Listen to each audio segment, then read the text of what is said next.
All right, folks. Today on All Minus One, we're going to talk about how Trudeau got spanked in the European Parliament. Uh, we're going to talk about the war in Ukraine and profiteering going on, as well as a few other things. Hunter Biden, of course, is always a favorite topic, and FBI audits. Surprise, the FBI has been doing illegal things for quite a long time. So we might get to some more stuff, including the school boards and CRT and vax whistleblowers, as well as food shortages. We'll get to all that in a minute. I'm going to play the intro, and I'll be back around at the end.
Welcome, everyone. This is All Minus One. I am Bill. Nice to see you all here. Um, I wanted to throw out the housekeeping real quick. Hey, go in the links in the description. Depending on where you're watching, there's other ways to watch. So I'm over on Rumble Live, DLive, Entropy, and of course YouTube. So guys, go check those out. If you want to make donations anyway, you can find out how to do that through the links. There's a PayPal. You can do it on Entropy. Pretty sure I can get donations on Rumble because I don't think they have any cap for that like YouTube does. So if you wish, do so. If not, whatever. I'll be here. I'm going to do my thing. I'm very compelled to continue to do this. So today, what are we going to talk about? Well, there's a lot of news going around and a lot of stuff going on, but I like to talk about on the Siesta stream the things that I kind of find important. And what I found very important this week was Trudeau getting smacked down in Europe of all places. It's quite interesting. But of course, the takes on this are not all unified. I will show you here in a minute some video clips. Right here from the Globe and Mail, Trudeau criticized by some far-right European Parliament members over response to Ottawa convoy protests. Yeah, no, I don't think they were far-right. I think that they were disgusted with his tyranny. Oh, well, that's coming up here in a bit. That wasn't the one I wanted. This was the one I wanted. Here we go. This is the more accurate. You're a disgrace, a dictator. EU Parliament humiliates Trudeau. Blast him for his gross human rights violation. This week, Canadian Prime Minister Justin Trudeau visited the EU Parliament to deliver a speech on the threat to democracy the West is currently facing. Internally facing a threat to democracy. There is no external threat to our systems. And in fact, we're not supposed to be a democracy, folks. Sorry.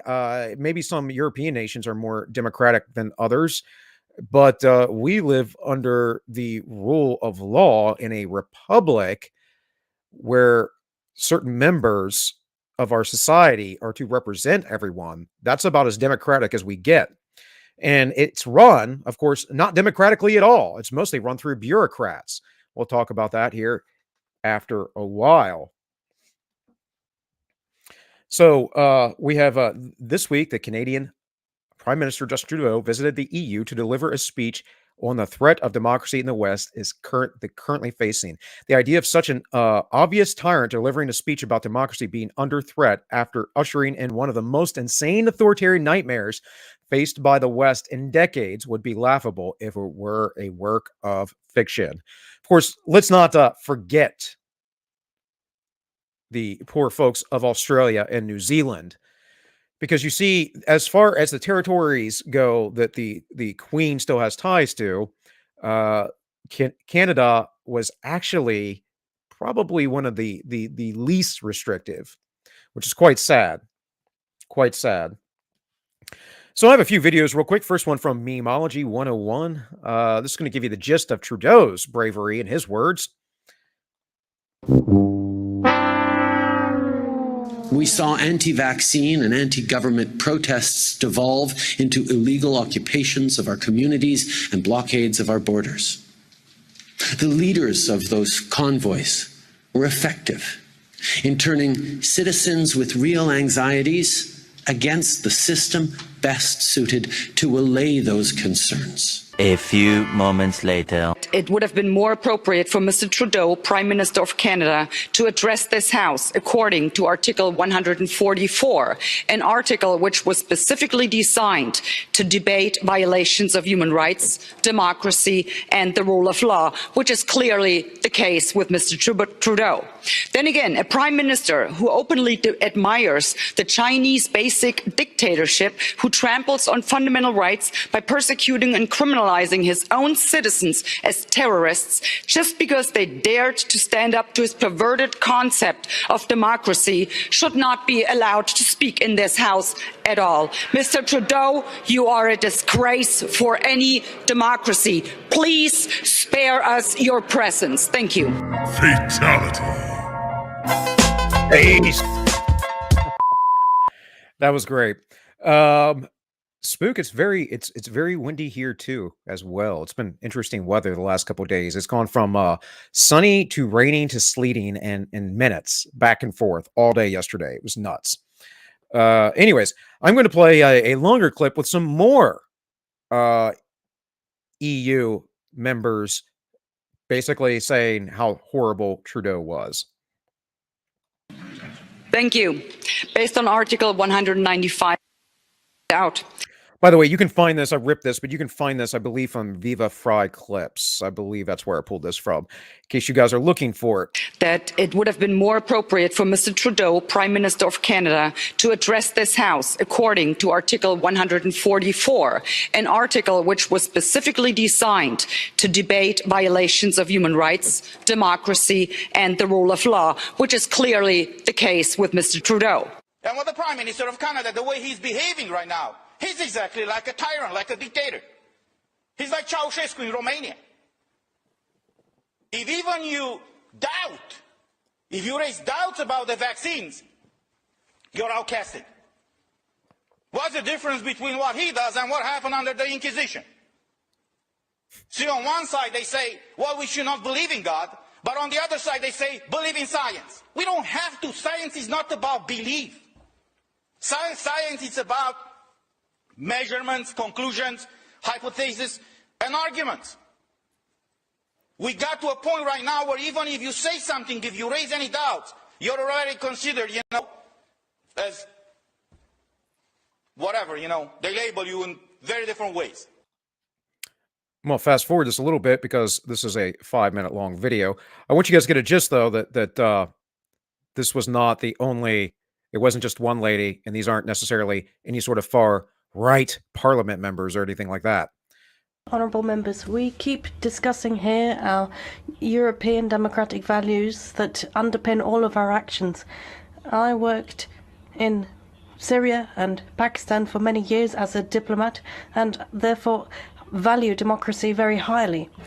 Now, is anyone else kind of a little creeped out by the female translator voice for this guy? It's not quite appropriate, but anyways, again, I want you to see that this is not some sort of universal thing, obviously, and you're not going to see this in any mainstream media. You're not going to see this. You might see this on Fox from Tucker or something, maybe, but this is not being talked about on outlets on the left, of course, because they don't want you to believe or understand that there are forces for good out there still. There are still people who believe in freedom and who believe in not treating the people that they're to be taken care of as some sort of debt cattle, right? They actually care about freedoms and liberties. They do exist. They are out there.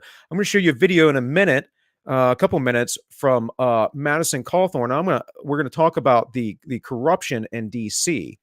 So I'm going to let this play out a little bit longer. the invitation to Canadian PM Justin Trudeau is an invitation to someone who's been trampling on democratic rights, who's been cracking down on people who protested against disproportionate corona measures, peoples who were supporting a non-sanctioned movement coming under criticism. So clearly the values of democracy are being despised by this individual. Let us not give someone like this any speaking time in this house of democracy. Poštovane kolege. Dear colleagues, dear citizens, Prime Minister Trudeau, freedom, the right of choice, the right to freedom, the right to work. For many of us, these are basic, fundamental human rights that millions of people across Europe and across the world have given their lives. In order to defend our rights and the rights of our children, rights that we have fought for centuries, many of us, including me, myself personally, are ready and willing to risk our own freedom and to lay down our own lives. Unfortunately, today among us, there are also those who want to trample those basic rights. Canada, once a symbol of the modern world. So, Mark, you say containment. Are you saying that they're trying to basically insulate themselves? That's definitely quite possible. Uh, but I don't believe that every member of every government is trying actually to bring in the new world order, if you would. I believe that it's key players. It's the players you see out front most often, and they're the ones driving this madness in general.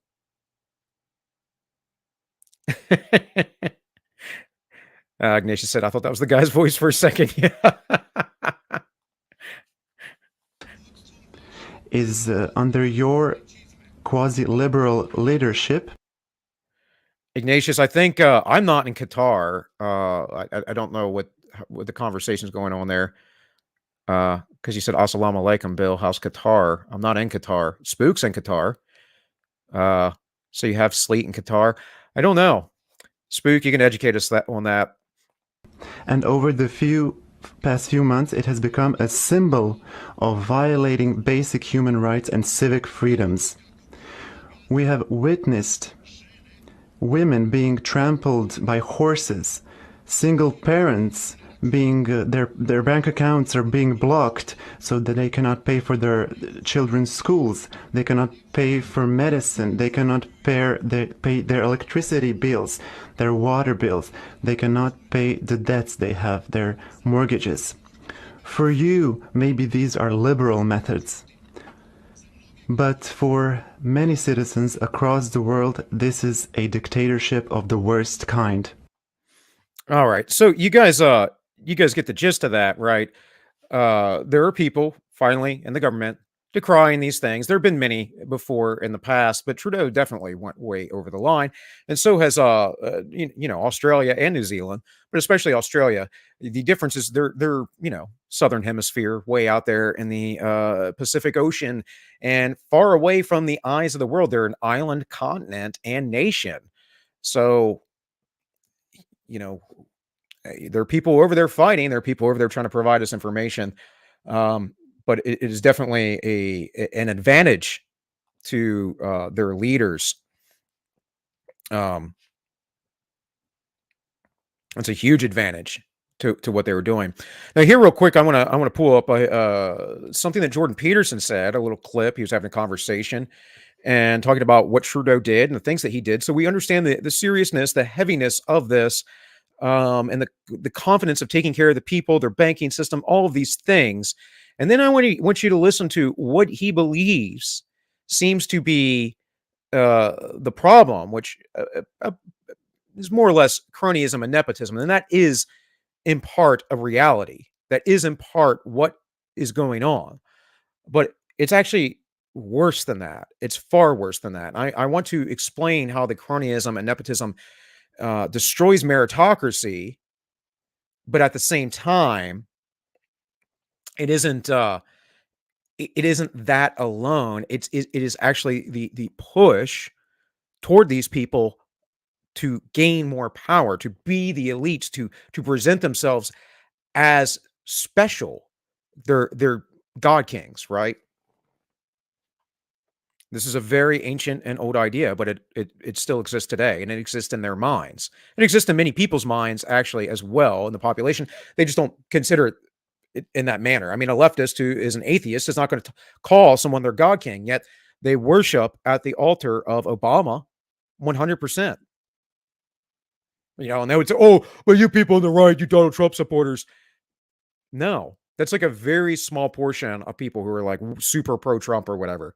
Most of the people that supported Trump are people like me, who are kind of like sort of indifferent to the guy. Is like, not, I wasn't super jived at the stuff he's doing, but more so that he is, sticking it to the globalist, that kind of stuff. I mean, he makes all kinds of mistakes and problems and issues that didn't need to be made.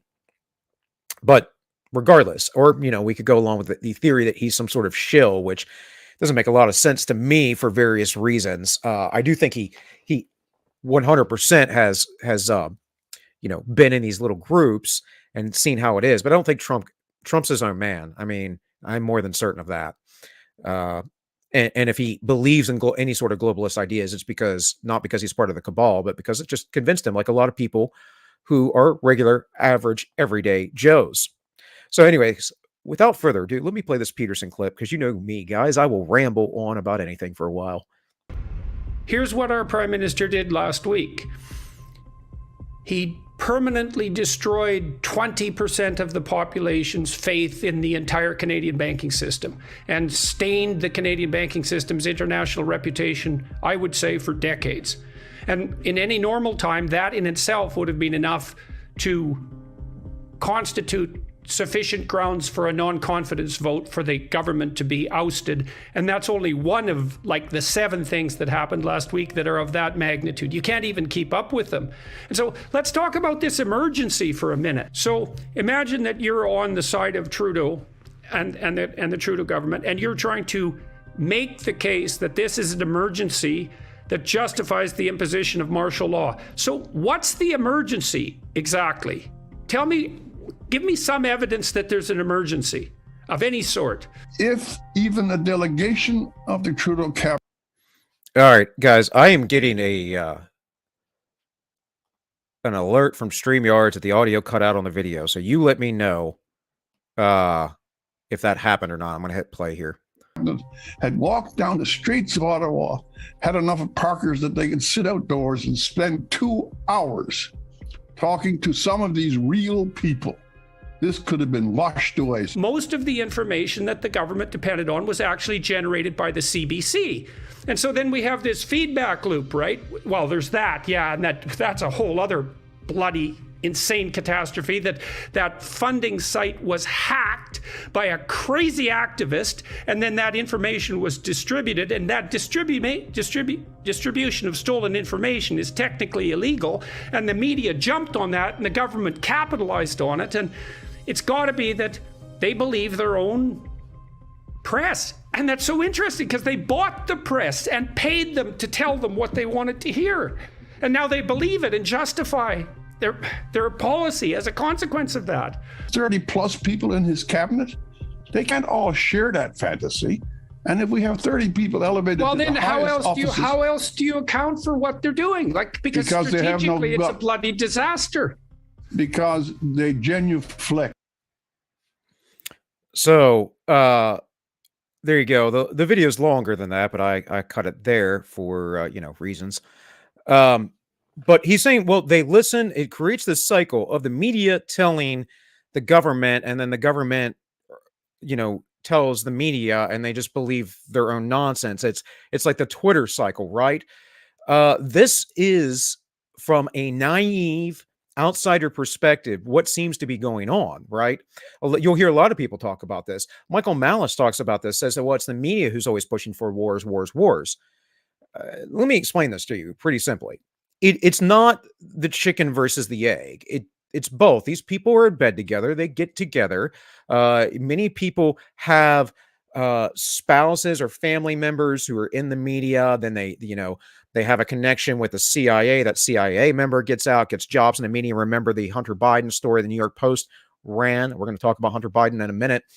And saying that the spies that lie, talking about 50 former U.S. intelligence officials. Why would you believe them? I don't believe anything that the intelligence agencies say almost ever. We know that the WMDs weren't a thing. I was in Iraq at the beginning of the war. I literally had a buddy, like my best friend throughout the Marine Corps, go down into where chemical weapons probably once were, and all the stuff had been abandoned and gone for quite a long while. Now they did have like bird cages and stuff like that. If you guys don't know, the low tech way is a canary in a coal mine, right? You have a small bird who metabolizes chemicals a lot faster, and if they die because there is toxic gases or chemicals in the air, then that you need to get the hell out of Dodge or don and clear your gas mask or whatever else there is. But so they did find things that was evidence that in Iraq there were chemical weapons, but we already knew that. There seemed to be no reason to claim that there were any weapons at all. Now we talk about the UN security inspections and all that stuff back in the day. I remember all that stuff because I was in high school, and I believe what the media said, but I hadn't woke up yet.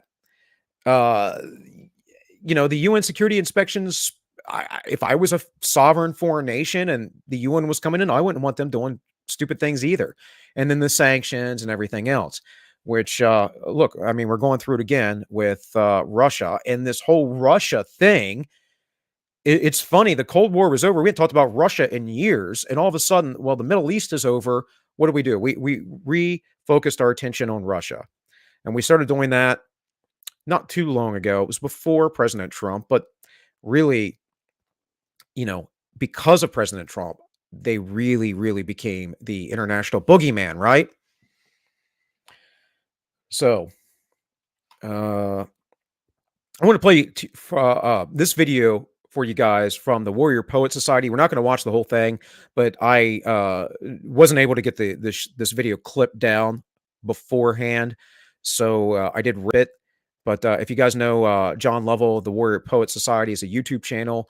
Just for the sake of audio and all that stuff, I ripped it. We will stop a little bit in, but you guys should go check it out because it's pretty good. I want you to hear what Madison Cawthorn has to say. He is a sitting member of Congress, a U.S. veteran, and a disabled veteran. So, without further ado, we'll bring that up. Everyone, Madison Cawthorn with the Nope, Warrior Poet Society. I'm actually in charge. I'm in charge. This is my video. Is this is the Warrior Poet's chair? Yeah. And you're in it? Yeah, I mean, I feel like this is my show. I feel like you just kind of rolled into my life. Is that like a wheelchair joke? I mean, there's a lot of jokes that could be made. Like, you really stand up for America. I'm out of here. How do you work this thing? I'm missing my mark, but I'm going now. Jerk.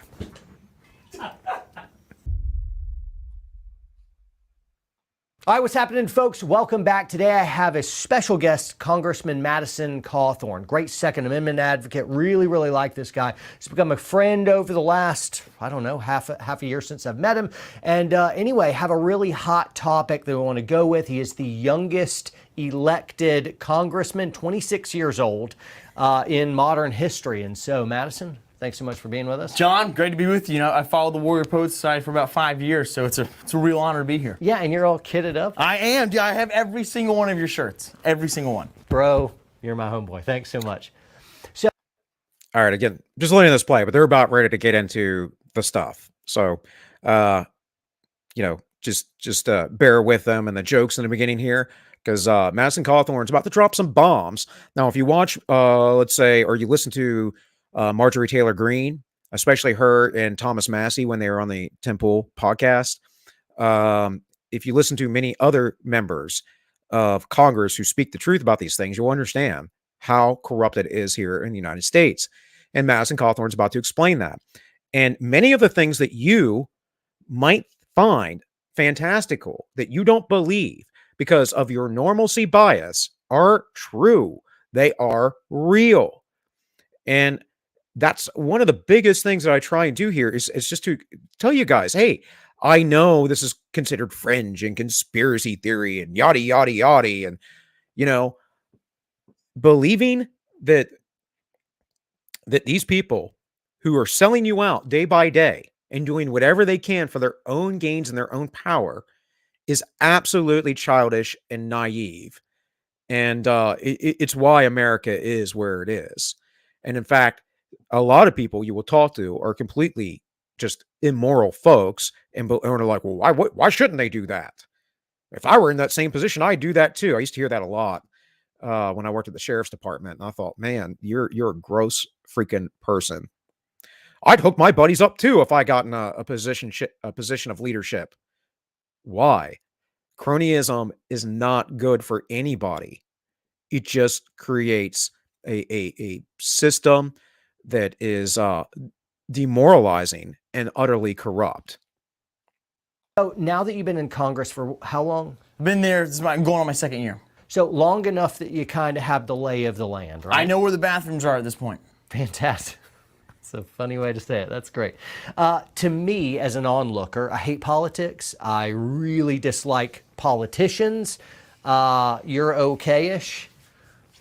Right? That's a high bar. I'm okay. That's a high bar. Like, man, well, it's just because I feel like it's just such rampant corruption. Yes. And I feel like every time a politician speaks, it's all these like empty platitudes, like it's a competition. How corrupt is it? Number one, I think that it has to do with the fallen nature of man.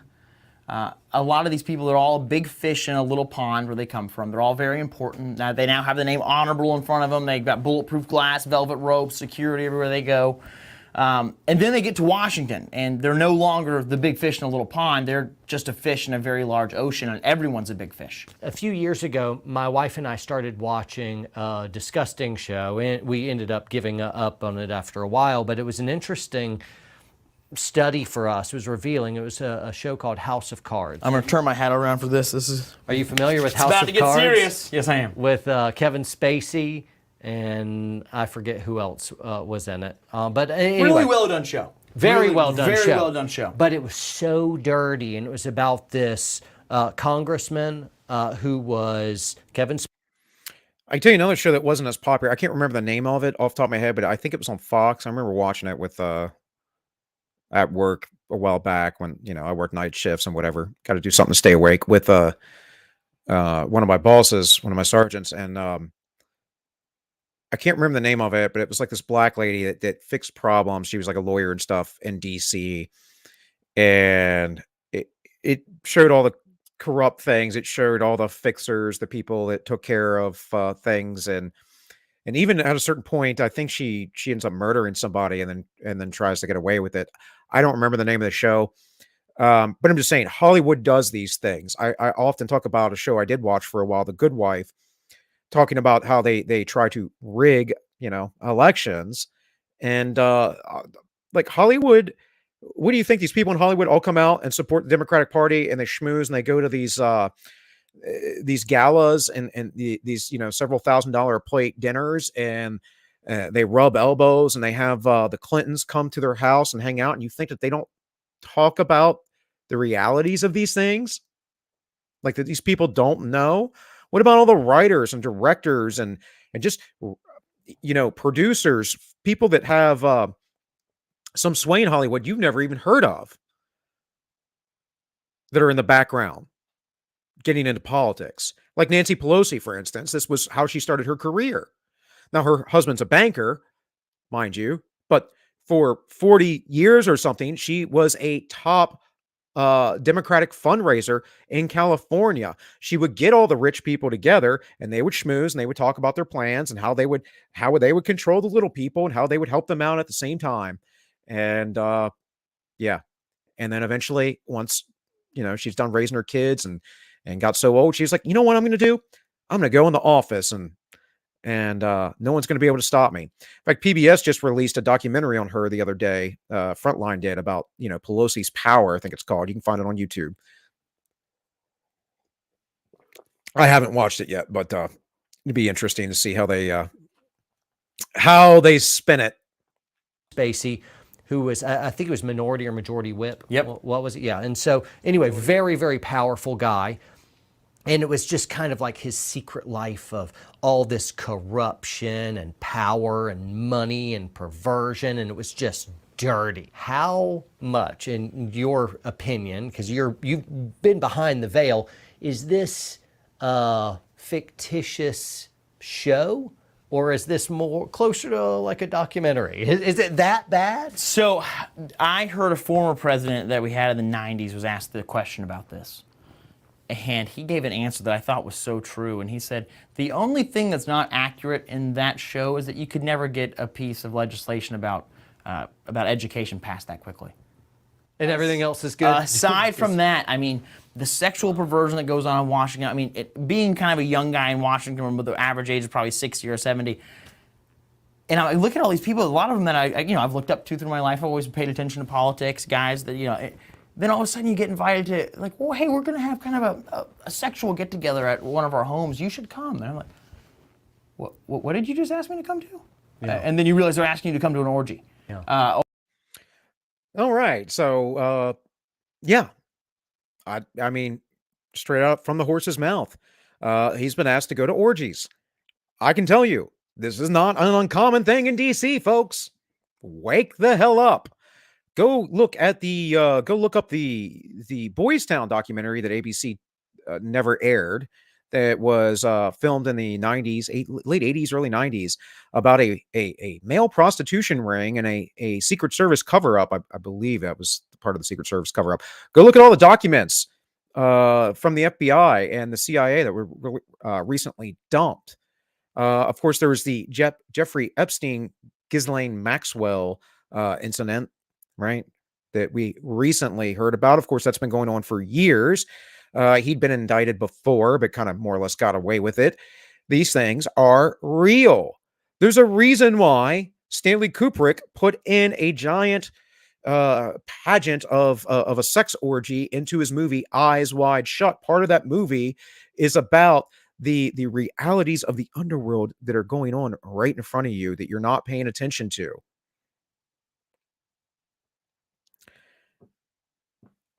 Now, do I think that they're all like, bathing in blood and murdering children and worshiping Satan? Probably not, but many of them are Masons, Rosicrucians, part of the mystery religions, the various sorts, and believe in Luciferianism. To them, Lucifer, Lucifer, I will always make sure I clarify this, is a Latin word that just means the light bearer. It's not a name. It's a title at best, but it's not. It's a translation from the Greek and Hebrew of the one who bore the light, and in any case, that the cultists take that, just like they take a lot of biblical stories, and they twist it. And Lucifer is their god. He's the god of knowledge and enlightenment. Right? This is the idea of the Illuminati, if you would. They're illuminated. They are illuminated with the light of Lucifer because they have greater knowledge and they can see. And this is where all this goes into in the end. The technocrats, that is experts, right? That get to control and dictate everything, as well as these are the proper people that are granted privilege because they know more than the profane underlings such as you, right? But in any case, let's keep listening to old Madison Cawthorn here. Or the fact that there's some of the people that are leading on the movement to try and remove addiction in our country, and then you watch them do a key bump of cocaine right in front of you, and it's like, wow, this is wild. And then there's also kind of the whole espionage aspect to what goes on in Washington of, so many people trade in secrets, and there's a currency to secrets. And so it's wild. And then, there's members of the. So he's just bringing up random things, but that trading in secrets, especially like if you go to a sex orgy, that's how they get you, right? Like, it's really gross how this system works. I've said it before, but if you guys haven't heard it, I've known staffers, congressional staffers, that do nothing and make 70 grand a year. They don't even go to work most of the time. And this is why people get disillusioned. You guys all know Lauren Chen, roaming millennial, previously known as roaming millennial. I haven't talked to Lauren in a while, but I've met her in person. I know her personally. She got really jaded really quick because she took an internship with Paul Ryan back in the day and then realized how things actually worked in DC. But unless you're in DC and you work under those conditions or around those people, you have no clue. And most people live their lives in ignorance because ignorance is bliss. It sucks to know this stuff. It sucks to understand how corrupt and evil the world actually is, because it's a struggle to basically maintain a proper mental health, right? It's not easy for everybody. It's a burden. Now, for me, I can handle the burden, but a lot of people can't. And so they check out, they become apolitical, and they're, oh, I just think everyone's bad in the government. And they go, oh no, they have our best interest at hand. And that's basically what you get. That's basically what you get. And then there is the rest of everyone else who is politically active. The majority of them are leftists. The people on the right, the people who love freedom, they don't want to do anything most of the time. And if they do, they want to do it stupidly. And they get baited into things like, the insurrection of January 6th. Like, that was a total trap. I called that. I said, I hate to keep saying, I told you so, I told you so, I told you so, because I've been saying that a lot lately, but I did. I did tell you so. And, my channel doesn't get a lot of traction, probably for good reason, probably because I'm right too often. But, listen, guys, you need to stop having, it doesn't mean you have to believe in crazy sensational things either. It just understand that there is a reality to the world that's much darker than you would like to admit. The media, the journalists who kind of will keep nasty stories about you or about other people on a shelf. And then if you're about to kind of speak out against something they don't want you to, they'll come out and say, well, we're about to drop the story of when, 17 years ago you did X, Y, and Z. And you don't want us to drop that story, do you? So we're going to bully you back into this position. Practically, let's say that all of a sudden I was going into office. By the way, I have no political aspirations, zero. And people are always like, John, run for office. It'll be, nope, absolutely not. I'd like to support people that have that calling. I have no desire to do that. But let's, as a little thought experiment, I am just elected, Congress, Senate, whatever, and I get in there and I go through my orientation and I have my good values and stuff and I stand for something like many other before. How does that slippery slope actually get in front of me? Our current president, he's been in public service for 50 years at a certain salary, which is kind of like, it's good, but it's not great. You can't become a lavish multi-millionaire with all these different houses and the math doesn't work. Like the battery example, that was a real example, That's right? a real example. Yeah, no, right before we announced we were going to add about 700,000 electric vehicles to our federal fleet, I noticed, because if you go to, I think it's ceowatchlist.org, you can see the trades that publicly traded companies, CEOs, and anybody in the C-suite are making, or what all trades members of Congress are making. And so we all kind of monitor that just to see what's going on. And I noticed a lot of people in the majority party were buying stocks that had to do with some kind of battery, some kind of technology for electric vehicles. And then wouldn't you know it, about a month or two later, it was then announced we're adding 700,000 electric vehicles to the fleet, and then all those stock prices just jumped, whether you're investing in lithium mines, whether you're investing in the people who actually manufacture batteries, whether you're investing directly into companies that make electric cars. Now, mind you, all the while, we know that right now we're not getting a lot of oil out there. We're not producing oil. We have shut down production here in the United States greatly. We were a net exporter, and now there's this thing coming up. Now, I'm going to move on from the video. There's plenty of this for you guys to watch. I think we watched maybe 5 minutes of it or so. 6 minutes. There's another 20 minutes nearly. But go check this out. Warrior Poet Society over on YouTube. He might be elsewhere. At the same time, we had this story come out the other week. Exclusive audit reveals FBI rule breaking and probes involving politicians, religious groups, and media. It's almost like the entire system is rotten to the core.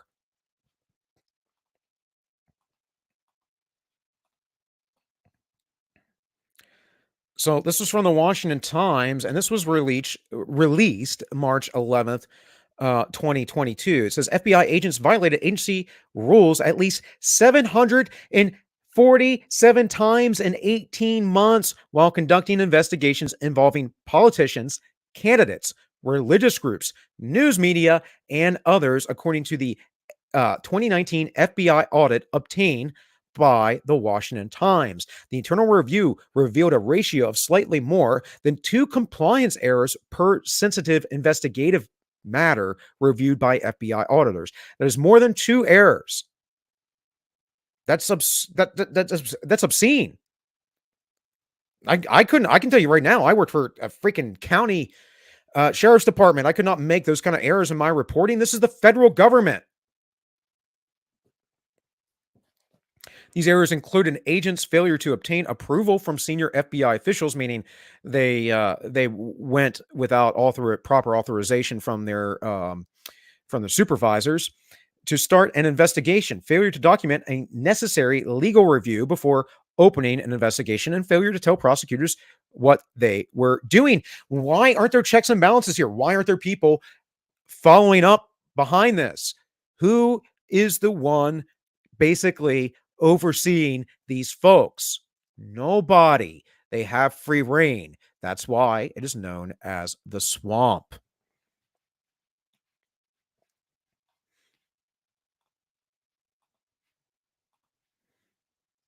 I'm wondering, am I still on YouTube? Because I just said my viewership went to 0. I can't ever trust StreamYards if it's actually. Yeah, looks like I still am.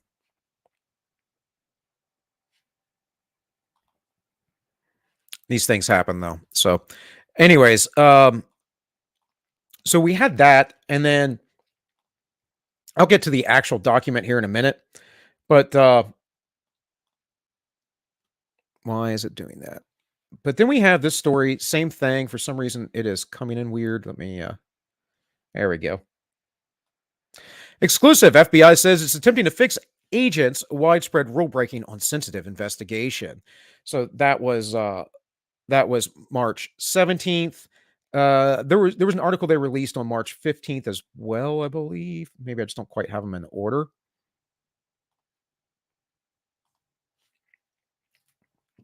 Lawmakers question if FBI director misled Congress after audit revealed agents' rule breaking.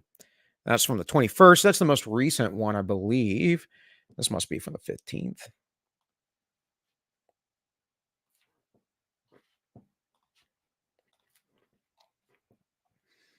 So yeah, we have House lawmakers demand answers on FBI operations after audit reveals rule breaking, and yeah, this is the one from the 15th. So House lawmakers said Tuesday that they wanted answers about the FBI operations after the internal audit revealed agents flouting the rules during an investigation involving politicians, candidates, religious groups, and news media and others. Well, we already know this. Over and over again, this is reported year after year, yet you sleep, but they live, right? It's part of the satire of the beginning of the show, the intro. I chose that purposefully because that movie is powerful, the imagery is powerful, and it's truthful. You sleep and they live and go about destroying our country, stripping its resources, which is what the aliens were doing in that movie, for their own gain and power. And toward the end of the movie, there's a guy who was just a street bum or whatever who suddenly became rich. And he says, man, wake up and smell the coffee. It's about the haves and the have-nots. Which side do you want to be on? The side that gets paid? Yeah. Because these are generally immoral people we're talking about. They might go to church. They might pretend to have some sort of standards. They might profess certain things. But in the end, their actions are what matters. And their actions are telling of people who are lacking morals or have ambiguous morals or are completely evil.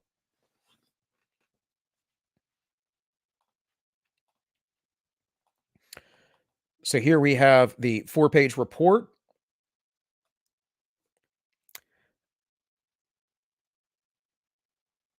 The Honorable Christopher A. Rye, Director, FBI Investigations. Dear Director Rye, on March 11th, 2022, a news report revealed the existence of a secret Federal Bureau of Investigation audit detailing rampant violations of internal policies governing FBI investigations concerning politicians, candidates, religious groups, news media, and others. The FBI conducted this internal review in 2019 to gauge compliance with FBI rules for handling high-profile dedicated cases known as sensitive investigation matters, or SIMs, that generally involve the activities of domestic public officials, political candidates, or religious organizations. The FBI audits of 353 cases found a total of 747 compliance errors in violation of the internal FBI rules. This internal audit and the staggering number of errors it found suggest a pattern of misconduct and mismanagement within the FBI and failing to uphold internal rules for its most sensitive cases. Man, pretty good when I get a lot of sleep. Wife's out of town. I slept really well, so my dyslexia does not act up nearly as much. But yeah, they want to know, hey, you going to look into this? This will be swept under the rug, just like Hillary Clinton's email scandal. Guarantee it. Nothing will happen. Meanwhile, and we'll get to some more FBI stuff in a minute, we have Goldman Sachs profiting from war in Ukraine, loophole, and sanctions. Wall Street firm has told the public it is winding down its business in Russia, portraying its actions as supportive of U.S. efforts to stop Russian President Vladimir Putin. Of course, President Biden the other day said something about taking Putin out of office, which the White House is now saying, "Oh, no, no, we're not going to do that. No, trust me, guys, we don't. This is all theater. If it wasn't theater, we would be in there right now, crushing." But we're concerned, I guess, over nuclear war. I don't really think. I think that's just a fear tactic, and pretty much always has been. Don't get me wrong. I believe that, yeah, it is possible for the annihilation of the entire Earth right now with the amount of nukes that we have. I just don't think that too many people are going to co-sign the Earth to such a fate. Right? Why would they do that? Because it would mean that they would be killing themselves as well. And really, maybe that won't be on your conscience, but whatever cities or whatever things are destroyed, right? Whatever is gone, there will be remnants left. And it'd be hard to tell who survives or what goes on, but I guess the men will be sorted from the boys when that happens, right? Soldiers arrive, reinforce one of the final checkpoints before the front lines, where Ukrainian forces are battling invading Russian forces near Bavaria, Ukraine. So actually, what has really been going on, from my understanding, there are Ukrainian forces, I'm sure, fighting, but there is a lot of foreign forces that they are putting in the front lines, and they're not allowing them to leave. So there's a lot of abuses going on. There are videos of video games as propaganda footage all the time. Paul Joseph Watson just put out a video about this the other day, talking about how they were shooting down a helicopter. It was from a video game. We know Zelensky is on green screens. There is just a ton of just very dubious things going on when it comes to this war. And I don't know that Russia wants to actually push really far into Ukraine. I don't know. I don't know the fullness of the situation. And I'm not going to sit here and speculate about all about it, but what I do know is that they have a legitimate reason. Many legitimate reasons. And I don't think it's bringing back, Red Russia, Soviet era Russia. It's about staving off NATO and the bloodthirsty, warmongering fools who run it,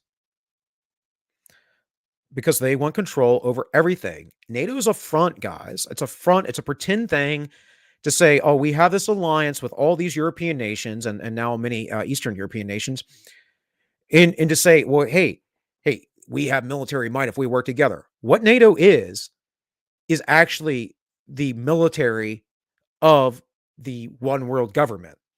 That's what it is. When we talk about coalition forces, say in Iraq, some odd years ago, or even Afghanistan, that's what we're looking at. Why why are the British and the U.S. and the Germans and these several other nations sending troops, Australia sending troops here? Why is it that America is the primary leader in troops and military might? Questions you must ask yourself. Goldman Sachs, the giant New York investment bank, is cashing in on the Ukraine by selling Russian debt to U.S. hedge funds and using a legal loophole in the Biden administration sanctions to do it. And we're going to talk about sanctions in a minute.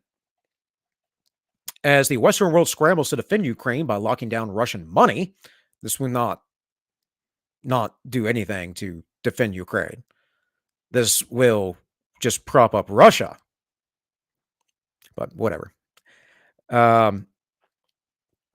The company is acting as a broker between Moscow's creditors and U.S. investors, pitching clients on the opportunity to take advantage of Russia's war-crippled economy by buying its debt securities low now and selling them high later, according to 4 financial world sources familiar with the strategy. Now, I want to remind you that Prescott Bush, George W, the original, was it George Prescott Bush? That's right. not GW. George Prescott Bush, his father was Prescott Bush, was doing similar things and moving money between nations during the Second World War. This is nothing new. This is what these people do.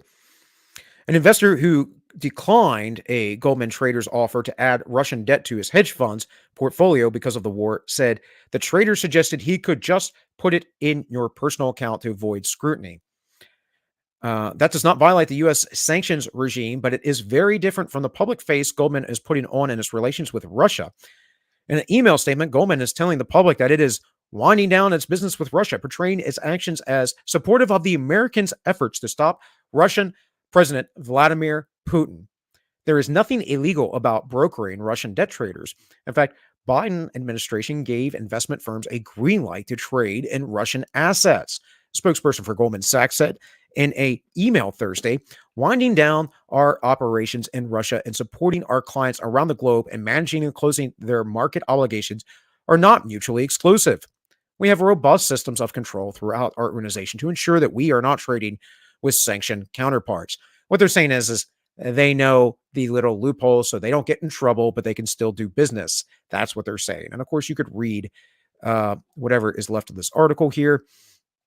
But it is hypocritical behavior because on the surface, they're supporting Ukraine while making money off of this through Russia.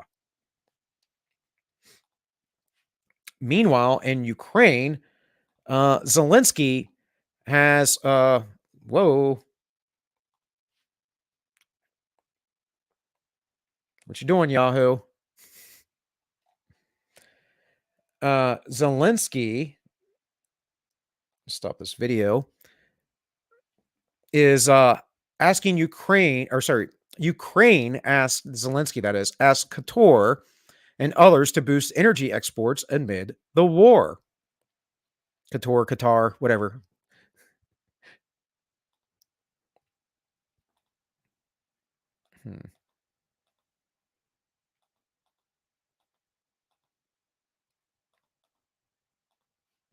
Well, that's the best I'm going to do with the size of the print there for you all. But sorry if that's a little, but you can find the article yourselves if you wish to read it. Ukraine's president called Saturday on energy-rich nations to increase their production of oil and natural gas to counteract the loss of Russian supplies amid sanctions over Moscow's war on this country. It's interesting how it's Moscow's war.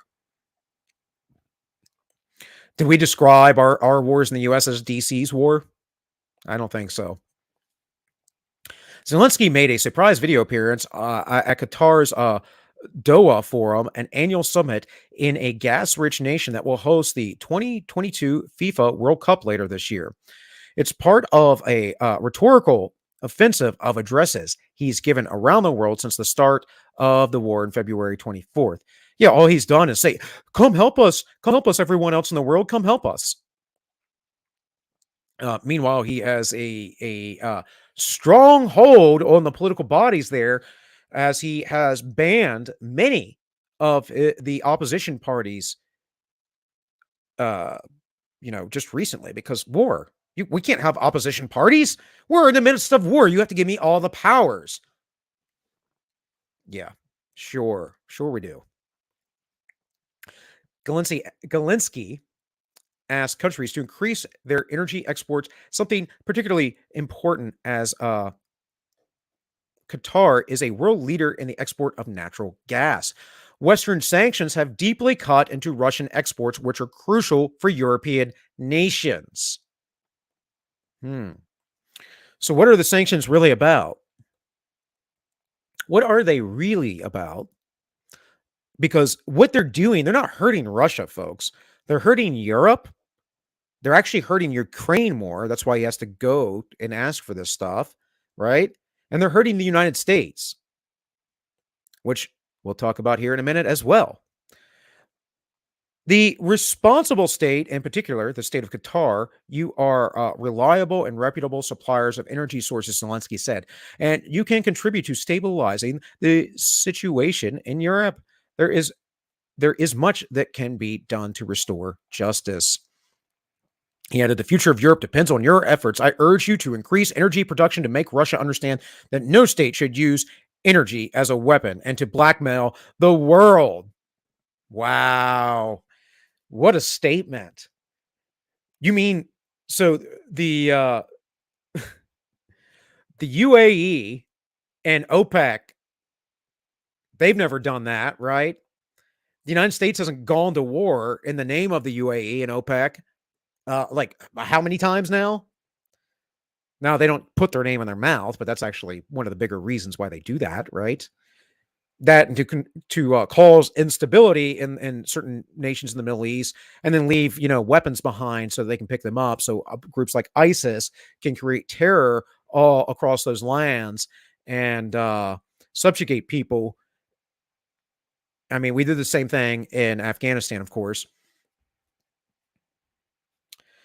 So he compared Russia's destruction of a port city of Mariupol to a Syrian and Russian destruction wrought on the city of Aleppo in the Syrian war. He also warned the war could affect Ukraine's agricultural exports to the world, which he described as the basis of stability and internal security of many countries. Yeah. So he's saying, hey, if you don't help us, you are going to be screwed too. No, this is just the shifting of power, folks. There is the illusion of, I mean, don't get me wrong, people are really dying. I mean, a bunch of idiot Redditors have been posting where people are at on Reddit, in Ukraine, so that then they can be murdered, killed, bombed, already shelled, whatever, because they don't understand warfare. Because most of these people who talk a lot of game aren't real people. They're just persona. They're just a false face of what society expects them to be and what they wish society to see them as. Not anything true, not anything real. And they're getting people killed. And someone might say, well, Bill, it was the Russians who killed them. Yeah, of course, but they're at war, guys. I don't support Russia or Ukraine. I don't like war. The only statements I've had, I mean, I understand that the Ukrainians want to fight for their homeland too, as much as I understand the Russians' position. So either way, I think it's all silly, but it's how the world works, right? I'm not going to be naive about it.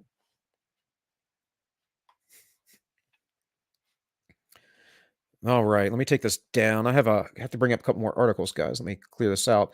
Gonna definitely have to hard stop at 4:00 because I got to run. But I hope you guys are enjoying the show so far. Let me check chat elsewhere. We're pretty good. We got two on Entropy. One of them's probably me. So.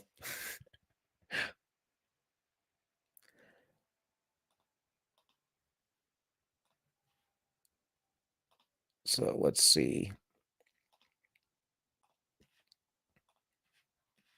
Let's look at this real quick. Since we're talking about Ukraine, oil, sanctions, all of those things. Get a couple videos. I'm not going to play them all, but I'm going to bring them up. You guys can reference them. You can, do what you like with the information.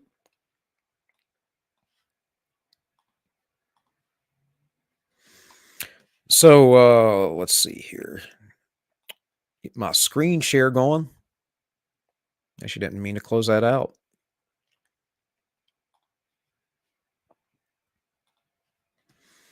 All right, the first one is from Tucker. Now, I'd rip this, but I'm a little concerned that Fox will copyright strike me, but I'm going to get copyright struck anyways because of my intro.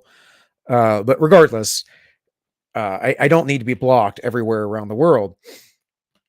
So let's unmute this. We're just going to play the first few minutes of it. And there's another video that he put out. This was on March 18th. Tucker's on this stuff. I don't really watch Fox News, but I do watch Tucker, his monologues regularly, I should say, on YouTube.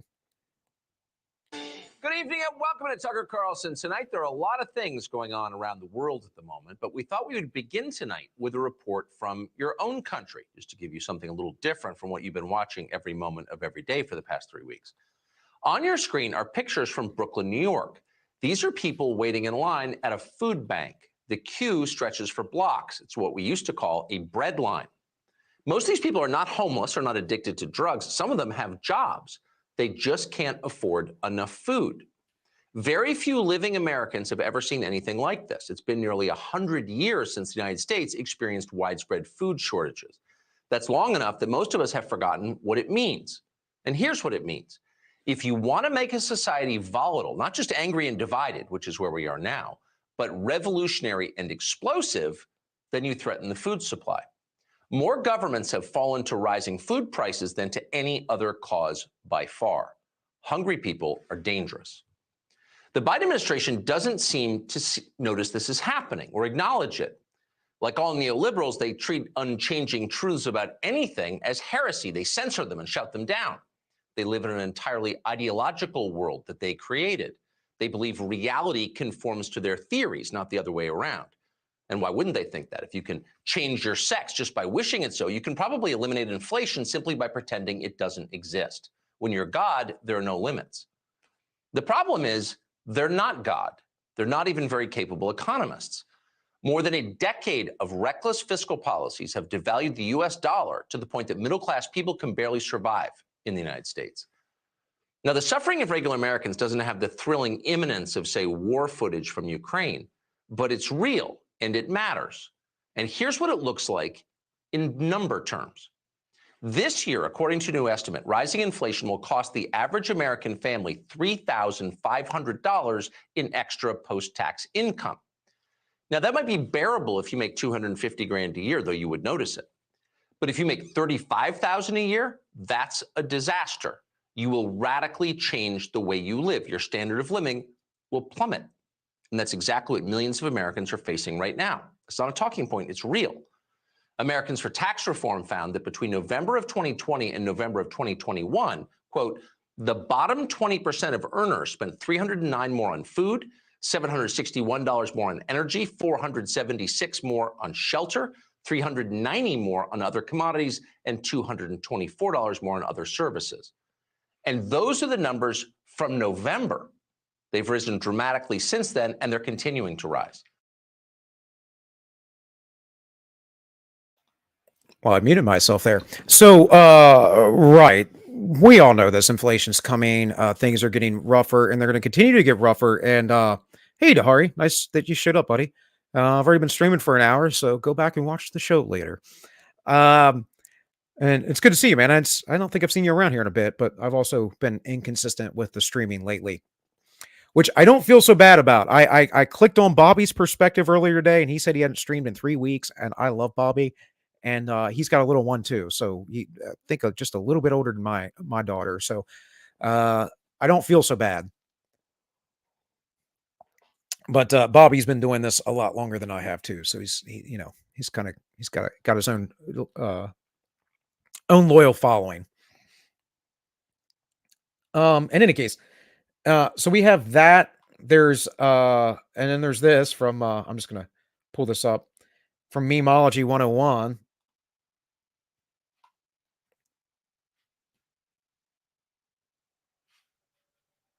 Oh, do we have sound?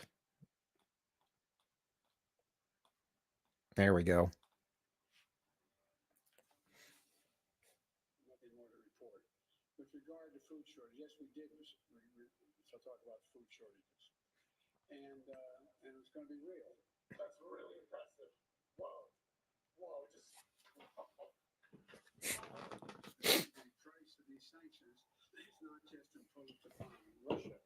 It's imposed upon an awful lot of countries as well, including European countries and our country as well. And it's going to be real.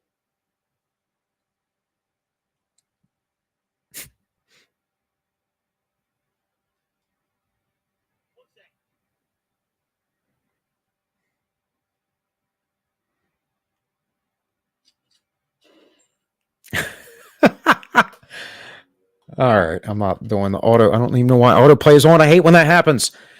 So yeah, and then we have another Tucker segment, which I'm actually not going to play, but just so you guys can find it, if you want to look, from the 25th, we may not have enough food soon.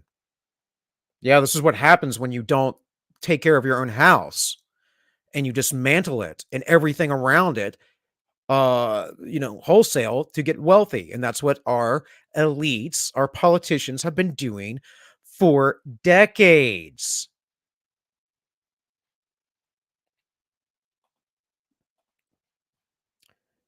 Meanwhile, we got old Hunter Biden and the things that were going on with that, and that he might actually maybe get in some trouble here.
Wow. Tax debt of $1 million.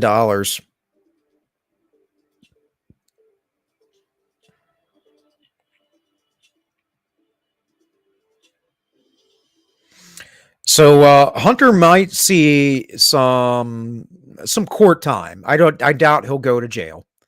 But these things are starting to open up. Of course, we know that Trump is essentially going up against the Clintons right now. He's suing them in court. Most likely, I think the case will get thrown out because of the corruption in the court system.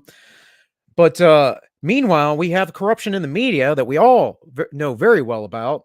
And here we have a video from a year ago of Jack Dorsey talking about the Hunter Biden tape and them censoring it. They made a total mistake. I'm sure it was completely a mistake, right?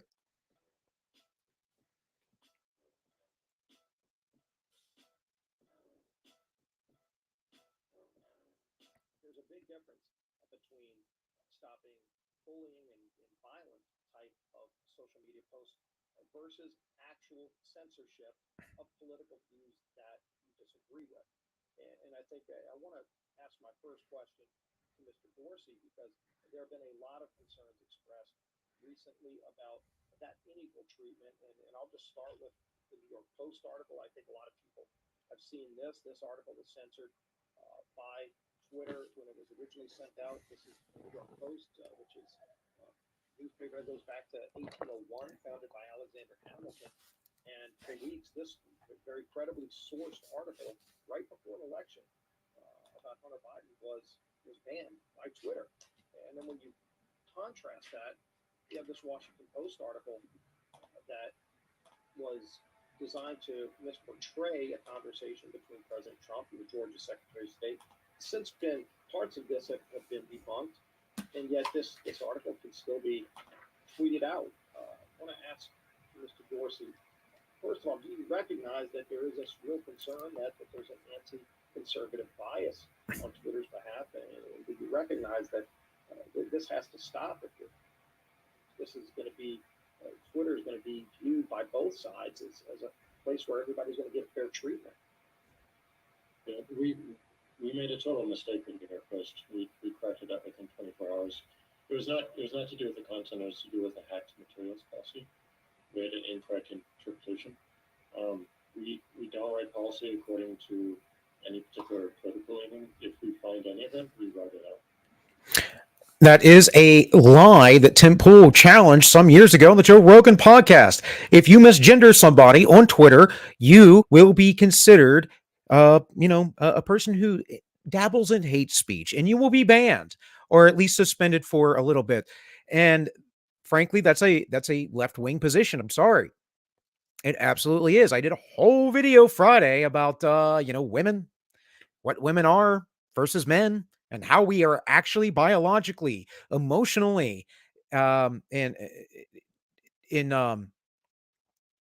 and really, I mean, spiritually different, but cognitively different, right? That we don't actually process information the same. We don't perceive the world the same on very basic levels. It doesn't mean that we're different species or anything like that. It doesn't mean that we're not very similar in a lot of ways. It means that we have different modes of operation throughout the world. And I explained that is what gender is. It is your mode of operation, your behavior being expressed, the normal or normative. I prefer the social science word, but Violence is Life told me to use the word normal. I use normative, guys, because I'm a humanities guy. I've always been a humanities guy. I'm ensconced in the liberal arts. I love this stuff. I love trying to figure out human nature and history and all these other things. Well, now old Joe Biden is getting in some trouble with the Ukrainian deal because of the Hunter deal. I suggest you guys watch this video from the Lotus Eaters. I'm not going to cover it because I do have to get out of here in about 15 minutes. But what I do want to talk about is some CRT stuff, and again, how our leaders are failing us.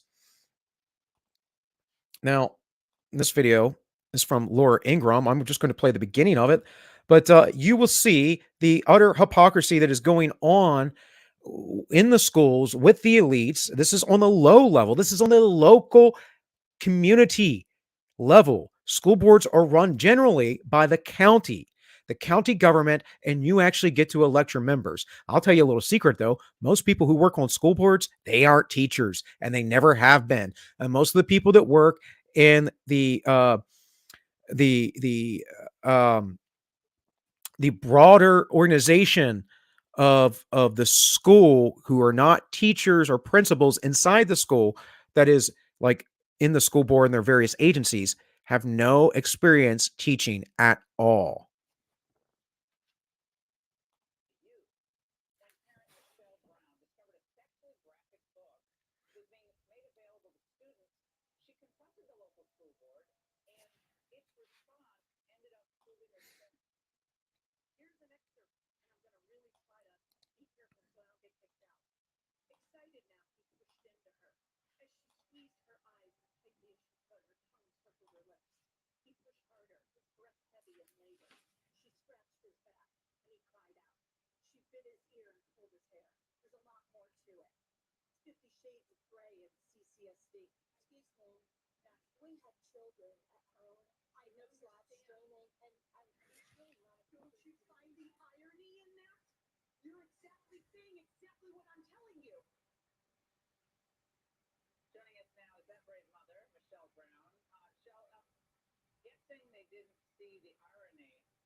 You mean you started paying attention? That's what she did. She started actually being a parent. Now, what happens here in the US, generally, my experience, from what I understand, what I see is that most people stop being parents after their kid becomes 5 or 6 years old and goes into school. It's basically what happens. They raise them when they're little. Now, a lot of parents don't do that anymore either, but they raise them when they're little, right? They try to take care of them, teach them, play with them, whatever else, and then all of a sudden, we let the world socialize them, which is completely wrong. You should never do that. Now, this lady woke up during COVID, like a lot of people did. My oldest daughter went to public school, graduated the other year, but I let her go to public school, while at the same time would talk to her about these things because I still parented, right? So these people are getting mad in the school board about this thing that she's saying because children are present. And it's like That's the point, yo. Children are in schools, and this is part of your curriculum, or it's a book in your library at least, or whatever the situation is. So you may have heard of Accuracy in Media. Maybe you have not. Accuracy in Media is an organization that's been around for quite a while. They are a right-wing news publication. They are kind of like Project Veritas. They've been around way longer, but they have not done anything for years. And I know the CEO personally, the current CEO, and they are getting some stuff right now with some stories. So here we have breaking Tennessee bans critical race theory, but that's not stopping schools from teaching it. This law was really well crafted and accomplishes nothing. We don't really let anybody tell us what to do. Part 2 of our investigation. Of course, you can find them on YouTube. I'll just bring that up so you can see it. But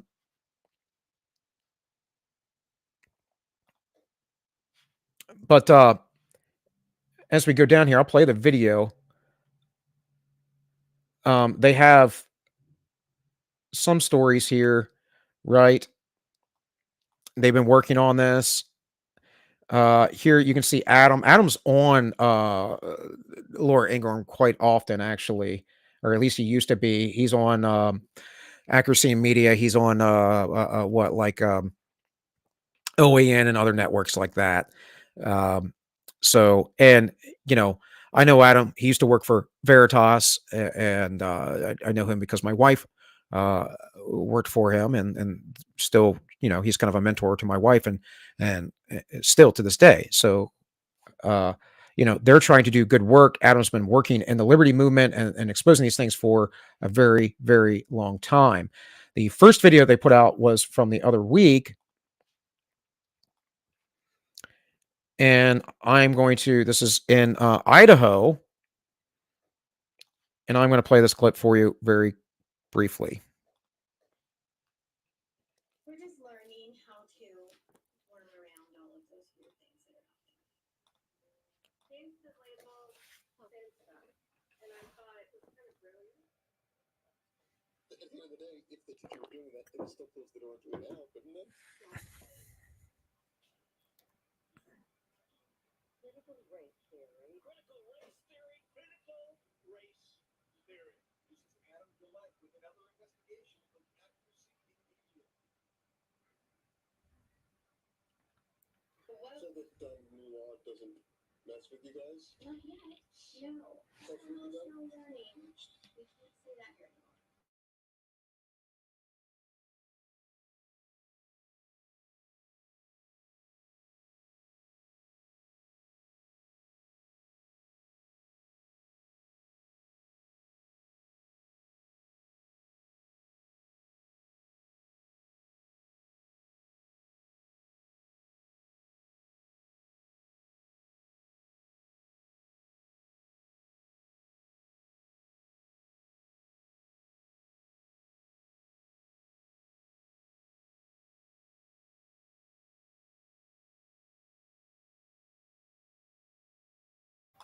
I muted myself there. Yeah, the Hari, the best way for me to get good volume is to rip the videos, but you know, time. You know, yesterday I wasn't home most of the day because I don't have any family here, so I went and hung out with friends. So I left the house. I did some fun stuff. Otherwise, I'd have been working on the show a little bit harder yesterday. Got it mostly together this morning, and you know, it is what it is. But you can get the sense of what she is saying here, right?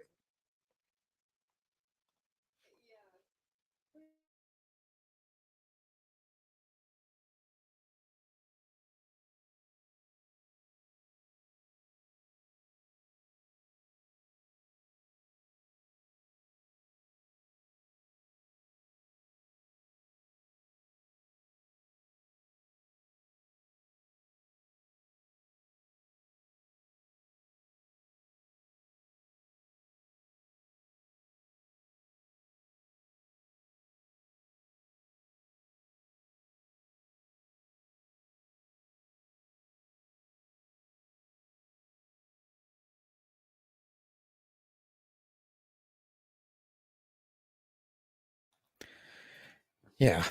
It's funny to hear Adam's voice on that because I know the dude. And yeah, it just anyways, very high energy guy, very nice guy. But yeah, you can find the new video, 4 minutes long, here on Accuracy and Media. I'm actually going to give them a sub on this. This isn't obviously all minus one a stream on, but I don't really use this as far as watching YouTube videos. But we'll give them a like too, because this is not far reaching enough.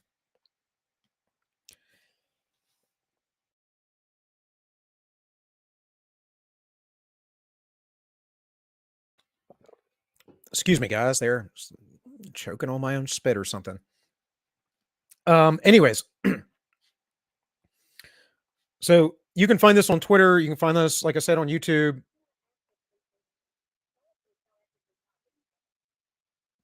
It's not actively being taught. It's not actively not being taught.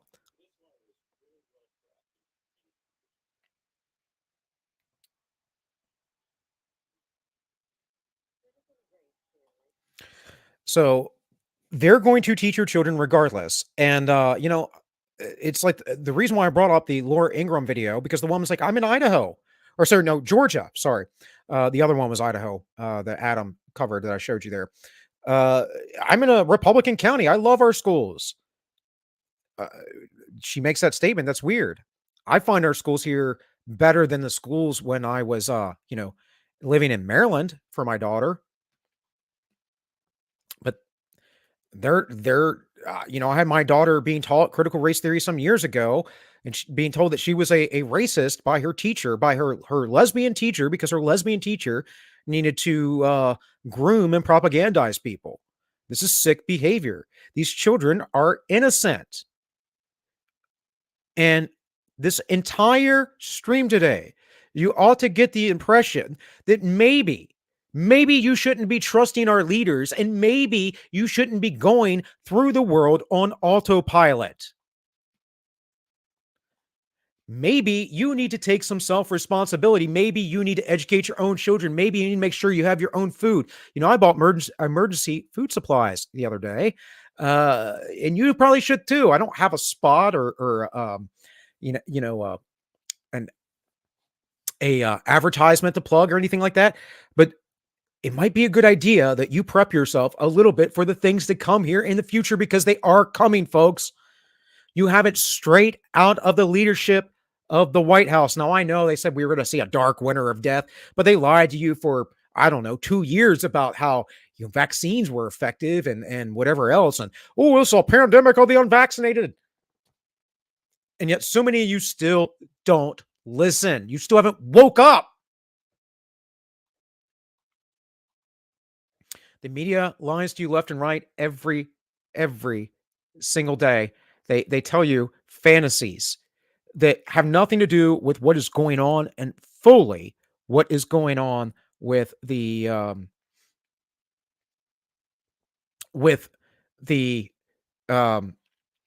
agenda, and they obfuscate the realities of the agenda.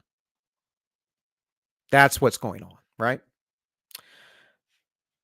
So I'm going to play for you one last thing. Again, didn't get a chance to rip this. I'm only going to play about a minute of it, but you go do your homework, guys. Go watch this, because if you wonder why I can be so accurate in predicting so many things and whatever else, it's because I'm a student of humanity. I'm a student of history. There's a saying that history repeats itself, and then a lot of people go on in modern day, it doesn't repeat, it rhymes. No, it repeats. It 100% repeats. And you know why? Because history is the study of human nature. It's an education in what our nature is. If you study history, you study philosophy, you study psychology and the various kinds of psychology, right? You study religion, you will get a pretty good sense of how things are in the world. And with that, you can't just study one, you have to study as many as possible, and what your enemies also believe in.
So this is not a plug for this guy or anything. I didn't even watch this video yet. I did come across this book this morning, I think, and I happened to come across this video today, and I thought at least the beginning of it is 100% true.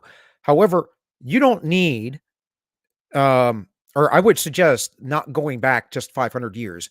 You don't need a 500-year lesson in history. You need a 4,000-year lesson in history, in civilization. Ain't nothing changed, folks. There's nothing new under the sun, as the book of Ecclesiastes says. Nothing's changed but the technology. And human beings have been doing these same things for the same reasons for a very, very long time. So I'm going to let this play for about another, 30 seconds, and then I'm going to get out of here.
And here is, of course, the root of our most modern iteration of inflation, right? This began long before Nixon, when we went to the Federal Reserve Bank, and then we went with FDR to a what was a 1/3 standard, where all people lost 2/3 of their wealth immediately, and it was only a foreign exchange standard, which is what they're talking about. And right before this happened, of course, they opened up China, and we were already we were betting on Japan as a net manufacturer at the time, and then Japan during the 80s and 90s overinflated themselves, and China became the net exporter. Interestingly, though, China isn't necessarily losing any power, right? They have all the top banks. And the yuan is a currency that's now being traded by Saudi Arabia for petrol.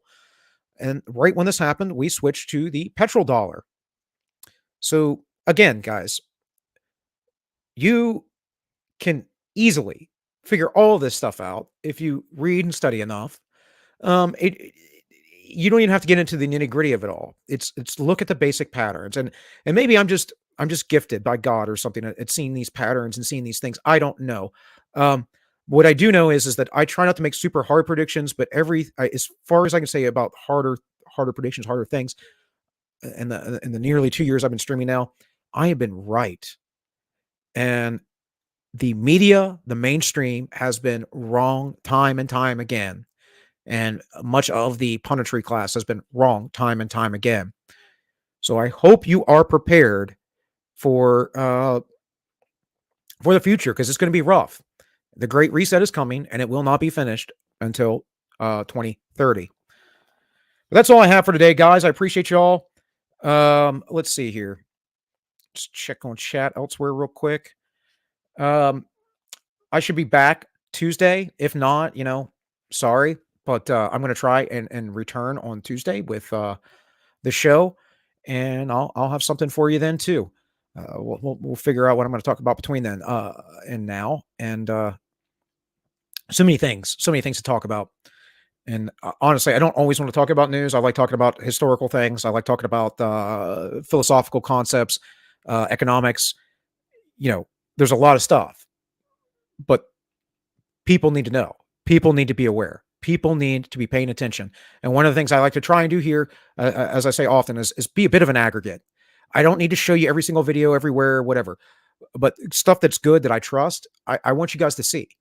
And maybe you're watching some of those channels already, and that's great. But, being an aggregate and creating a narrative and an understanding of what is actually going on. So that's it for today, guys.